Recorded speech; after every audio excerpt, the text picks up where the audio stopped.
हर हर महादेव। जैसा कि आप सभी जानते हैं कि हर साल फाल्गुन माह के कृष्ण पक्ष की चतुर्दशी तिथि को महाशिवरात्रि का पर्व मनाया जाता है।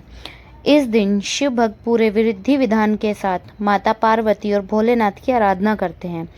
हर शिव मंदिरों को फूलों और रंगीन लाइटों से सजाया जाता है।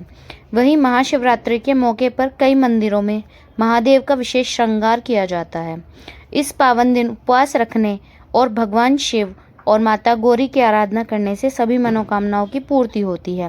वहीं कुंवारी कन्याओं के सुयोग और मनचाहा जीवन साथी की प्राप्ति होती है। महाशिवरात्रि के मौके पर देश के अलग अलग हिस्सों में भव्य शिव बारात भी निकाली जाती है। तो चलिए अब जानते हैं कि आखिर महाशिवरात्रि पर्व क्यों मनाया जाता है, इसके पीछे कौन सी धार्मिक कथा और मान्यताएं जुड़ी हुई हैं। महाशिवरात्रि पर्व से जुड़ी पौराणिक कथा। महादेव का विवाह दक्ष प्रजापति की पुत्री देवी सती के साथ हुआ था। दक्ष शिवजी को पसंद नहीं करते थे, इसलिए उन्होंने महादेव को अपना दामाद के रूप में कभी स्वीकार नहीं किया। एक बार दक्ष प्रजापति ने विराट यज्ञ का आयोजन करवाया, जिसमें उन्होंने भगवान शिव और माता पार्वती को छोड़कर हर किसी को निमंत्रण दिया था। इस बात की जानकारी जब माता सती को लगी तो वह बहुत दुखी हुई, लेकिन फिर भी वहां जाने का निर्णय ले लिया।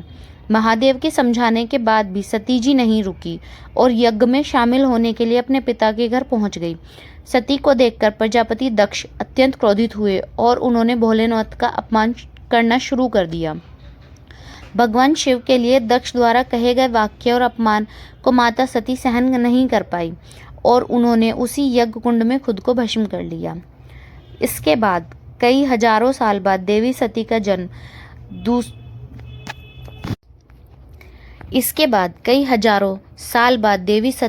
दूसरा जन्म पर्वतराज हिमालय के घर हुआ। पर्वतराज के घर जन्म लेने की वजह से उनका नाम पार्वती पड़ा। शिवजी से विवाह करने के लिए माता पार्वती को काफी कठोर तपस्या करनी पड़ी थी। कहते हैं कि उनके तप को लेकर चारों तरफ हाहाकार मचा हुआ था। माता पार्वती ने अन्न जल त्याग कर वर्षों भोलेनाथ की उपासना की। इस दौरान वह रोजाना शिवलिंग पर जल और बेलपत्र चढ़ाती थी, जिससे भोले भंडारी उनके तप से प्रसन्न हो। देवी पार्वती के ऐसा करते रहने से आखिर में देवी पार्वती के तप और निश्चल प्रेम से शिवजी प्रसन्न हुए और उन्हें अपनी संगिनी के रूप में स्वीकार किया। पौराणिक कथा के अनुसार शिव ने पार्वती जी से कहा था कि वह अब तक वैराग्य जीवन जीते आए हैं और उनके पास अन्य देवताओं की तरह कोई राजमहल नहीं है, इसलिए वह उन्हें जेवरात महल नहीं दे पाएंगे। तब माता पार्वती ने केवल शिवजी का साथ मांगा और शादी के बाद खुशी खुशी कैलाश पर्वत पर रहने लगी। आज शिवजी और माता पार्वती का वैवाहिक जीवन सबसे खुशहाल है और हर कोई उनके जैसा संपन्न परिवार